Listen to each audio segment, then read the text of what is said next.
नमस्कार मित्रों, Hemant study S11 में आपका स्वागत है। दोस्तों, कल हमने साइंस विटामिन के बारे में अध्ययन किया था और विटामिन टॉपिक जो है पूरा कंप्लीट कर लिया था। आज हम दोस्तों साइंस का नया टॉपिक रुधिर परिसंचरण तंत्र के बारे में अध्ययन करेंगे। दोस्तों, रुधिर परिसंचरण तंत्र क्या होता है, बहुत सी बार एग्जाम में पूछ लिया जाता है। तो दोस्तों, ऑक्सीजन को कोशिकाओं में पहुंचाने के लिए एक विशेष तंत्र की आवश्यकता होती है। दोस्तों, ऑक्सीजन को कोशिकाओं में पहुंचाने के लिए एक विशेष तंत्र, स्पेशल सिस्टम की आवश्यकता होती है, जिसे रक्त परिसंचरण तंत्र कहते हैं। ध्यान रखिएगा दोस्तों, रक्त परिसंचरण तंत्र, ऑक्सीजन को कोशिकाओं में पहुंचाने के लिए एक विशेष तंत्र की आवश्यकता रक्त परिसंचरण तंत्र कहलाती है।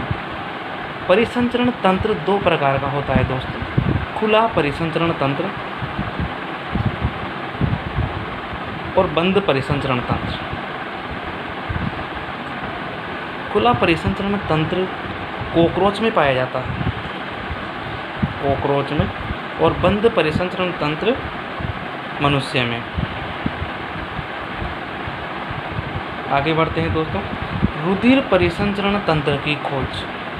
दोस्तों, विलियम हार्वे ने की रुधिर परिसंचरण की खोज, विलियम हार्वे नामक वैज्ञानिक ने की खोज, विलियम हार्वे के द्वारा। मित्रों, रुधिर परिसंचरण तंत्र तीन प्रकार का होता है। फर्स्ट नंबर रक्त, हृदय और रुधिर वाहिनियाँ।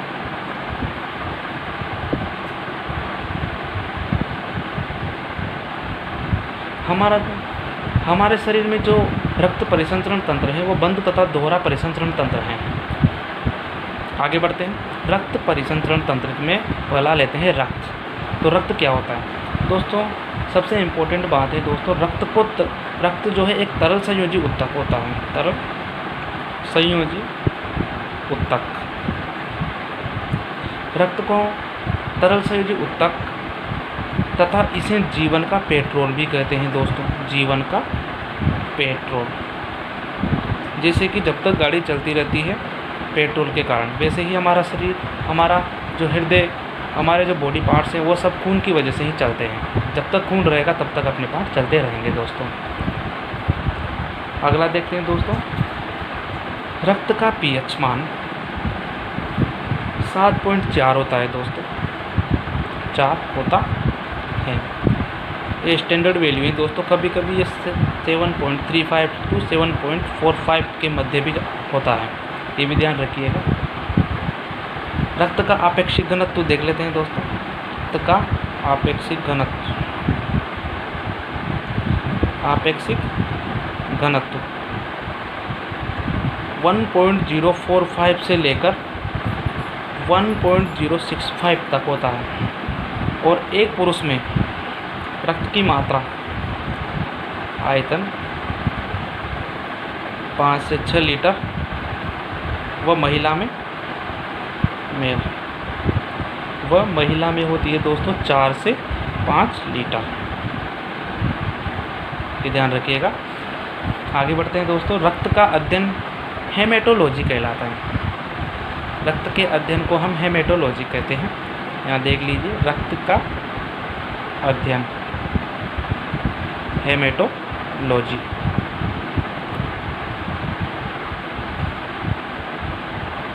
हेमेटोलॉजी दोस्तों, ये क्वेश्चन बहुत इंपॉर्टेंट है। रक्त का अध्ययन बहुत सी बार पूछ लिया जाता है कि रक्त के अध्ययन को क्या कहते हैं, तो आप लोगों को सीधा सा आंसर देना है हेमेटोलॉजी। दोस्तों, रक्त को दो भागों में बांटा गया है यहाँ से,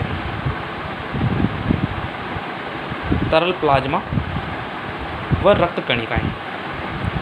तरल प्लाज्मा व रक्त कणिकाएं। दोस्तों, हमारे शरीर में तरल प्लाज्मा दोस्तों 55% होता है, जबकि रक्त कणिकाएं 45% होती हैं। जो तरल प्लाज्मा होता है दोस्तों, इसमें एक प्रकार का फाइब्रोनोजिन प्रोटीन पाया जाता है सीरम प्लाज्मा में। ठीक है दोस्तों, ध्यान रखिएगा, फाइब्रिनोजिन। और रक्त कणिकाएं जो 45% होती हैं, यहाँ से 3 टाइप की होती हैं, आरबीसी, डब्ल्यूबीसी व प्लेटलेट्स। प्लेटलेट्स। ध्यान रखिए, red blood corpuscles cells, white blood corpuscles cells और प्लेटलेट्स। रेड ब्लड सेल्स भी बोल सकते हैं दोस्तों इसे। आगे बढ़ते हैं दोस्तों। हमारे शरीर में रक्त का निर्माण लाल अस्थि मज्जा से होता है। रक्त का निर्माण लाल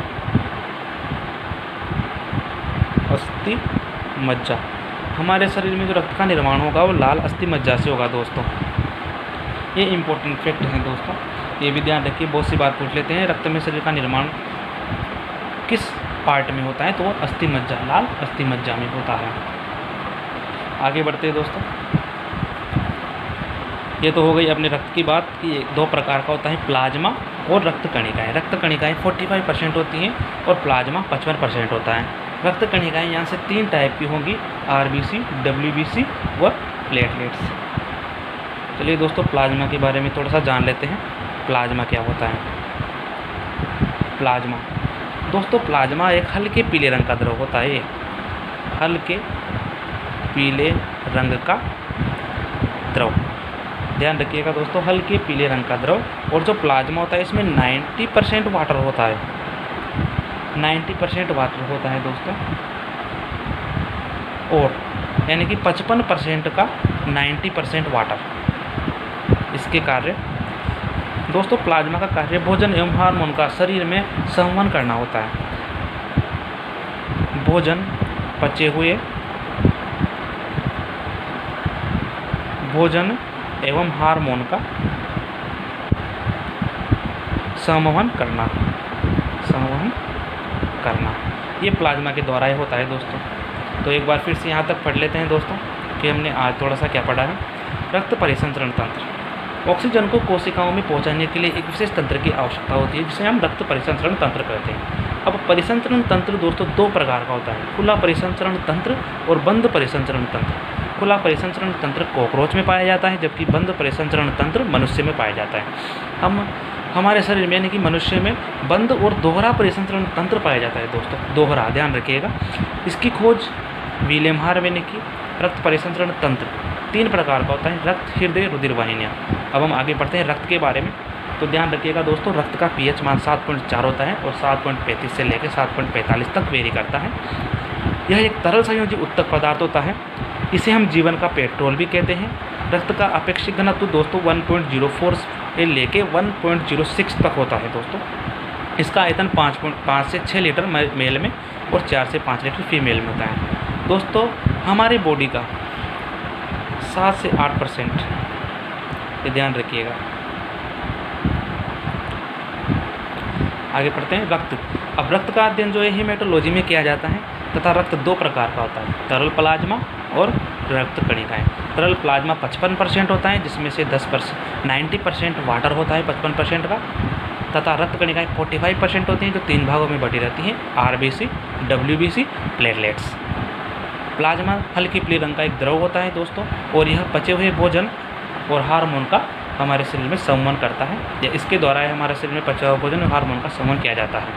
ठीक है दोस्तों, आगे बढ़ते हैं यहाँ से। अब इसका फर्स्ट पार्ट रक्त का आरबीसी। आरबीसी क्या होता है दोस्तों? आरबीसी की खोज सर्वप्रथम ल्यूवेनहोक ने सन 1674 में, ध्यान रखिएगा, छोटे गोल कणों के रूप में की। छोटे गोल कण के रूप में सर्वप्रथम इसी ने देखा था, ल्यूवेनहोक ने। ये ध्यान रखिएगा दोस्तों। लाल रक्त कणों के जो रक्ताणु होते हैं, इसमें चारों तरफ एक पतली प्लाज्मा झिल्ली का आवरण चढ़ा होता है, और केंद्र की अनुपस्थिति के कारण आरबीसी में हीमोग्लोबिन रह सकता है। यानी कि आरबीसी को हम इरिथ्रोसाइट से डिनोट करते हैं, ध्यान रखिएगा, इरिथ्रोसाइट।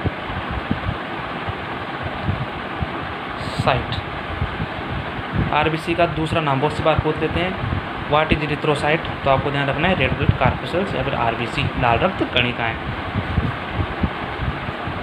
इरिथ्रोसाइट्स या आरबीसी दोस्तों केवल ये कशेरुकाओं में ही पाई जाती हैं, कशेरुकाओं में पाई जाती हैं दोस्तों। जितने भी स्तनधारी होंगे इन सब में जो आरबीसी में जो केंद्रक होता है वो अनुपस्थित होता है, सभी स्तनधारियों में आरबीसी केंद्रक अनुपस्थित। नोट कीजिएगा दोस्तों, केवल इसके दो अपवाद हैं दोस्तों, ऊंट तथा लामा। इनमें क्या होता है, केंद्रक उपस्थित रहता है, केंद्रक उपस्थित।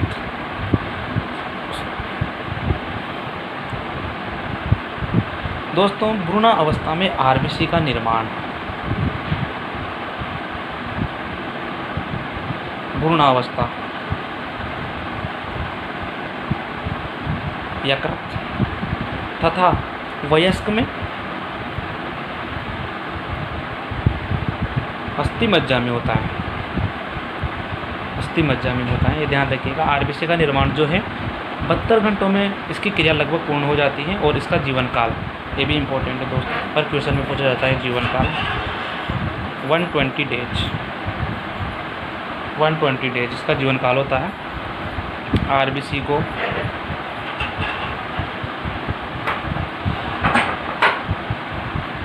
आरबीसी को दोस्तों जो है केंद्रक युक्त एक इसकी संरचना होती है, लेकिन इसमें क्या होता है बाद में केंद्रक विलुप्त हो जाता है।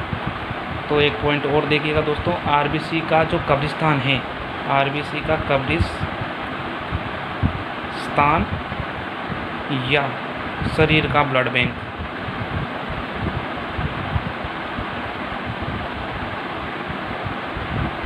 प्लीहा या स्प्लीन, स्प्लीन को कहा जाता है दोस्तों, प्लीहा या स्प्लीन को कहा जाता है दोस्तों, ये ध्यान रखिएगा। और आरबीसी जो इनकी संख्या होती है, एक तो होती है मेल में, एक है फीमेल में। दोस्तों मेल में 55 लाख पर mm क्यूब, और जो फीमेल में होती है वो 45 लाख mm क्यूब। अब इसके रोग के बारे में भी डिस्क्राइब कर लेते हैं थोड़ा सा दोस्तों। आरबीसी की कमी व आरबीसी की अधिकता से होने वाले रोग, ध्यान रखिएगा। आरबीसी की कमी से दोस्तों एनीमिया रोग हो जाता है, एनीमिया रोग मतलब लोहे की कमी, लोहे की कमी ये किस में पाया जाता है, लोहे की कमी मतलब हीमोग्लोबिन में। और जो आरबीसी की अधिकता से पॉलीसाइथेमिया रोग, ध्यान रखिएगा दोस्तों।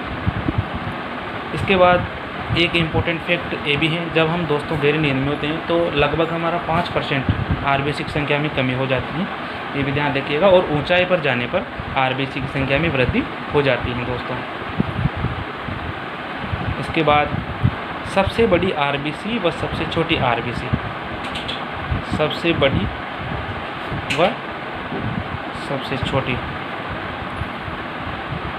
दोस्तों सबसे बड़ी आरबीसी एम्फीयूमा, एक उभयचर प्राणी है, इसमें पाई जाती है। और सबसे छोटी जो होता है कस्तूरी मृग में पाई जाती है, कस्तूरी मृग में, ये इम्पोर्टेंट है, ध्यान रखिएगा दोस्तों। और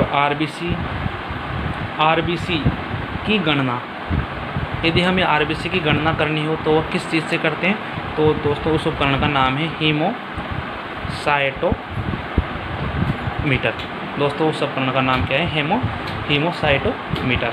और आरबीसी का जो इम्पोर्टेंट कार्य होता है दोस्तों वो होता है ऑक्सीजन का परिवहन करना। आरबीसी द्वारा ऑक्सीजन का परिवहन, यानी ऑक्सीजन का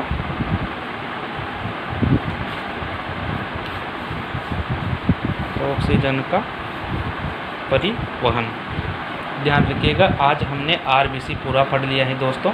अब हम कल जो है डब्ल्यूबीसी और प्लेटलेट्स के बारे में विस्तार से अध्ययन करेंगे दोस्तों।